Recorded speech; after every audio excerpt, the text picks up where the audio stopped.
Welcome to the third edition of Boxing During Dinner. Wait, do we even have to say who we are? No. My name just appears here. And mine will come up after his appears in that sequence. And today's sponsor, feeding us today, Chicken Kitchen of Sunset. Not Sunset, California, or No, Sunset Place. Sunset Place. The mall. Great deal. The mall, exactly. So this past weekend, no Ortiz and Berto, but it was Darchinian and Johnny Perez. And Agbeko, his back was hurting, messed up our boxing during dinner last week. There he goes, we talked more Agbeko than we did Darchinian, but Darchinian looked great in his fight against Perez. And you and I both predicted that. And I didn't think it was going to be even as one-sided. And in reality, I thought Perez had a chance to make it an even fight. And that's not how it turned out. Darchinian blitzed through him in 5 rounds. They stopped the fight on cuts, and Darchinian won by unanimous decision. There's unfortunately not much of a story there, except for the fact that Darchinian now wants to move to super bantamweight for his chance at a rematch with somebody who a lot of people think is now one of the top pound fighters in the sport, Nonito Donaire, who's the king at super bantamweight right now. What do you think will happen in that fight? Because I think Donaire would just walk through Darchinian. Darchinian's a good fighter. But Donaire's on another no match level for right now. Donaire. There's nobody with his speed and power and skill set outside of Manny Pacquiao, I think, and Floyd Mayweather, should he ever choose to fight again. I mean, the punching power he displayed against Montiel in his last fight. One punch, he dislocated the guy's jaw, knocked him out cold. The guy was having convulsions. He looked like that chick that got beat up at McDonald's. Well, I don't know who you're talking about, but I could give you a Tanya Harding reference and say that. There was a viral video on Live Leak or something. I'm not plugging the website. This is what you talk about on slow nights to boxing during dinner. The girl was at McDonald's. Apparently, she looked at this girl's boyfriend. And these two girls just started pounding on this girl to the point that she went into convulsions. She had a seizure. Because why not? Like Fernando Montiel. When these two girls were like Nonito Donaire. So that's what it would have. See, that's why I mentioned this. Darchinian would be the girl on the ground. And the two girls would be Nonito Donaire. That's a great metaphor. Yeah, no, I'm pretty sure that the 10 audience fan members that we have are really going to like that one. Exactly. So this weekend, not much going on. Peter Killen against... somebody on Telefutura. And you don't know who it is either. Peter Killen is going to win because you know why? Because they call him Kid Chocolate and he's part Cuban, so that's why he's going to win. And of course on Telemundo, Jose Nieves and Cuauhtemoc Vargas should be a war for those of you that want to watch at 11:35 on Telemundo on Friday night. Because why not? But you know what? Next week we got Mosley Pacquiao, but we'll have time to talk about the next Monday. But if Pacquiao wins, as expected, they've been talking about a November rubber match. Well, is it a rubber match? No, because the first one was a draw, so it is kind of a kind of a rubber match. So against Juan Manuel Marquez. And aside from Floyd Mayweather, I can't think of anybody better to fight Pacquiao than Juan Manuel Marquez. Aside of Victor Ortiz, who's the toast of boxing at the moment, or possibly the winner of the Amir Khan-Tim Bradley fight, which is apparently going to finally happen on July 23rd, there's really nobody for Pacquiao to fight except Marquez, and the storyline is probably the best as well because of the fact that Marquez fought him tooth and nail both of their fights in fights that a lot of people thought could have gone either way. Excuse me. In fact, one of them does go to a draw, and the other is a split decision loss for Marquez.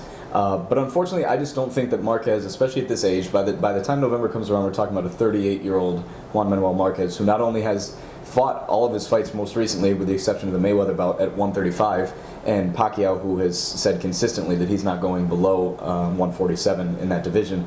I just don't think any of those advantages are in Marquez's favor. But the storyline exists, and he's the biggest name available, and I would be very surprised if, unless Floyd Mayweather Jr. decides to stop getting arrested and actually come out and fight, that I would be very surprised if there was any other fight besides the third match with Marquez. Which his trial date just got postponed, but as far as Marquez, nobody will say that Marquez is a better fighter than Pacquiao. No. Just like in the 70s, nobody said that Ken Norton was a better fighter than Muhammad Ali. Yet every single fight, Norton was in it. A lot of people thought he won all 3 fights. He won 1, lost 2, but... Broke Ali's jaw. But Juan Manuel Marquez, he's a good fighter. He made, as much as Pacquiao's looked like Superman lately, he made him look like Clark Kent. In those 2 fights, he was. That was good, by the way. That was good. Appreciate that. I could have said Spider-Man, Peter Parker, but no, I went Superman. Or you could have said the girl at McDonald's. I could have come back to the girl at McDonald's. Yeah. So Pacquiao was like these 2 girls at McDonald's, and I'm going to stick with your Superman metaphor and say that Marquez, for all of his shortcomings, if they are there, represents the kryptonite to Pacquiao's Superman. Right, so I was gonna say, no matter if he's 38, I mean Pacquiao he's no spring chicken either. He's not a kid. I mean he's about our age, which we're like what 37. Yeah. No, but I'm actually turning 31. I think he's a little 26. younger. But but Pacquiao, he's not a young guy. He's going on 33. Pacquiao's in his 30s, so it's not like it's that big an age difference. And in an age where Glenn Johnson is kicking everybody's ass in the super middleweight tournament. Did you say ass on Boxing During Dinner? We could say whatever we want. I think we just said ass. There you go. Well, will YouTube put the little sign in for your 18? No, it won't happen. So you guys are good. But Glenn Johnson's kicking ass at 43. Bernard Hopkins is Bernard fighting Hopkins is kicking at ass 46 at years old. 59 years old. Hopkins is amazing, and I think he will beat John Pascal. But Marquez at 38 will give Pacquiao a tough fight, just because the styles.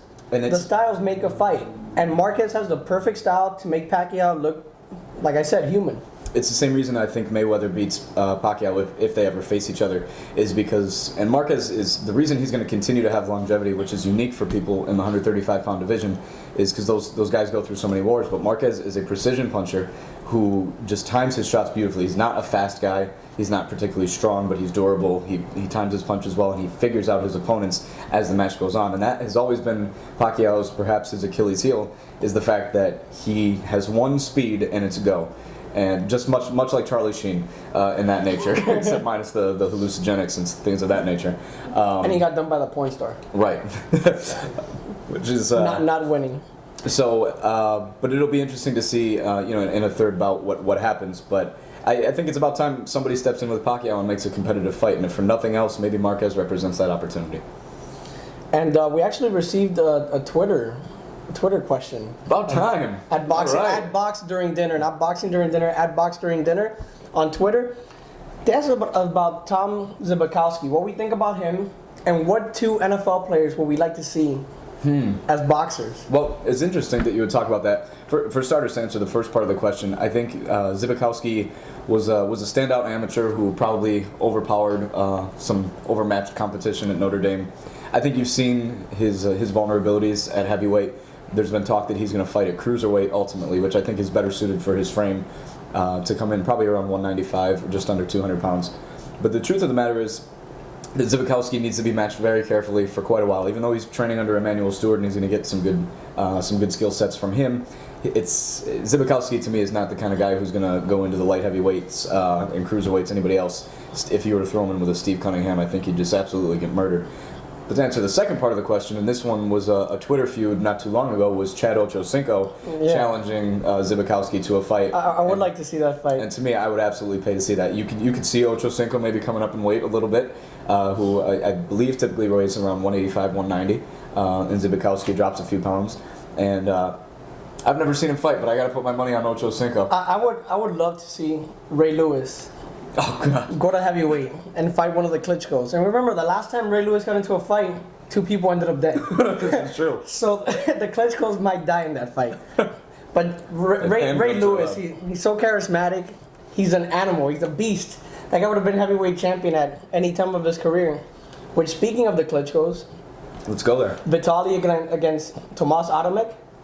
And then we got Vladimir Klitschko, after he fights Hayden Panettiere every single night of his life, will fight David Haye, finally. And that's the fight everybody's been wanting.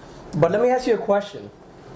Do you think that fight will live up to the hype? Because there might be the possibility Haye might come in and expose Vladimir, like Corey Sanders once did and Layman Brewster once did. Or Vladimir might come in and just wreck David Haye.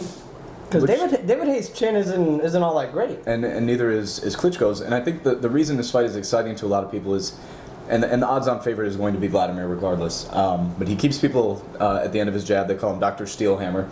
Won't ask for details on why that's his name. Ask Hayden.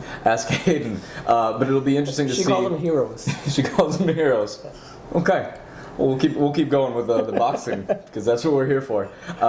When she first saw him naked, she screamed 4 because that's the movie she's in now. Scream 4. Oh, Scream Watching 4. in theaters. Okay. She's in it. I think she dies though. So whatever.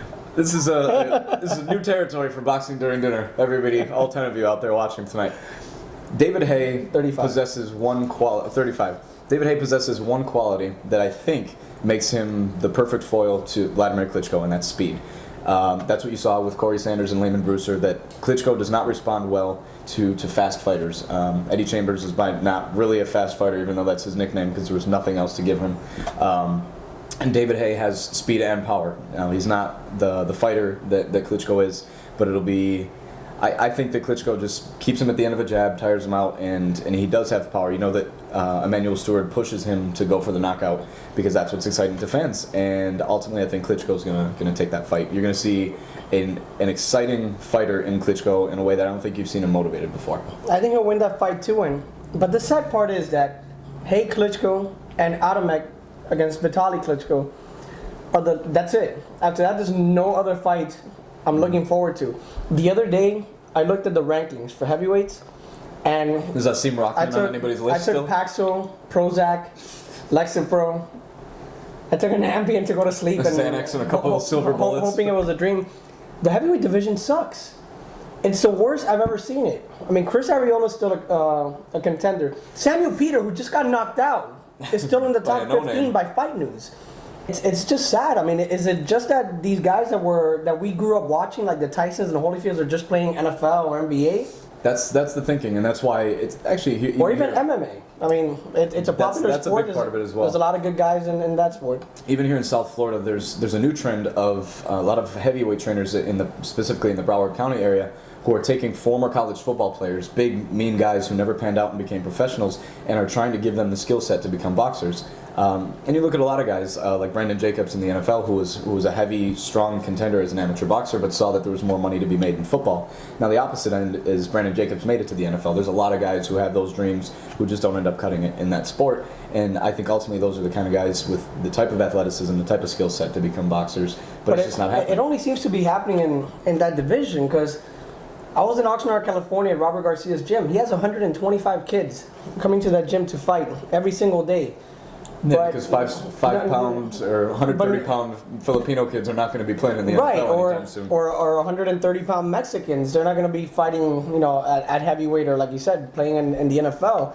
But it's just sad to see, because we grew up with so many good fights. I mean, I was watching Tyson against Razor Ruddock, the rematch the other day, which was a great fight. The first fight was a great fight, but we don't have that anymore. Razor Ruddock in 2011 would have been the undisputed heavyweight champion of the world. Well, he would have held one of the belts. He probably could have beaten David Haye. I have one of the belts. I'm just hiding it here under the Under the 305 under the table. Vitaly Klitschko and Vladimir Klitschko, they just gotta fight each other, man. They just gotta get Also over not this. gonna happen. Gotta get over this thing. I fought my brother plenty of times.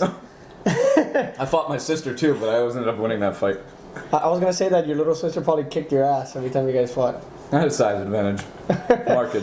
But on that note, your little sister kicking your ass. That'll be the end of Boxing During Dinner for this edition. But next week we'll preview the Mosley Pacquiao fight. That's the big one. They got an undercard fight and with also Kelly Pavlik returning. And also Jorge Arce against Wilfredo Vasquez Jr., which is a great fight. I was to plug, that Boxing During Dinner does travel to do stuff. I interviewed Wilfredo Vasquez Jr.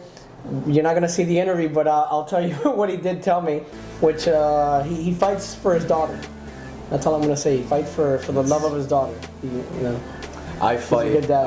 I don't really fight anybody, so I don't have much to fight for. But that'll be an exciting episode, because we're gonna be talking a lot about that fight, and very soon Joey Hernandez, Twinkle Fingers, who came back after being knocked out by Ed Paredes. To claim a light regarded junior middleweight He just title. claimed the title, and he's well on his way to doing big things. And Harold Letterman, every time he sees me, he goes, "Amanda, what do you think of Twinkle Fingers?" So for Harold, Joey Hernandez will be on Boxing During Dinner. Maybe we can get Harold on here as well. You never know what could happen. Harold, we want you to come on, and Julie Letterman and the whole Letterman family. We'll bring them all. Eileen too. They can score the episode throughout. We should do it that way. We should have rounds where we debate things, and Harold can score each round. Why is it that you eat more Chicken Kitchen than you did the pizza last week? This guy and his health. This is a health conscious guy who's bald and has reasons to compensate for that. He's drinking water. I'm drinking beer, and I don't have a gut. But that'll be it for Boxing During Dinner. So we'll see you next week.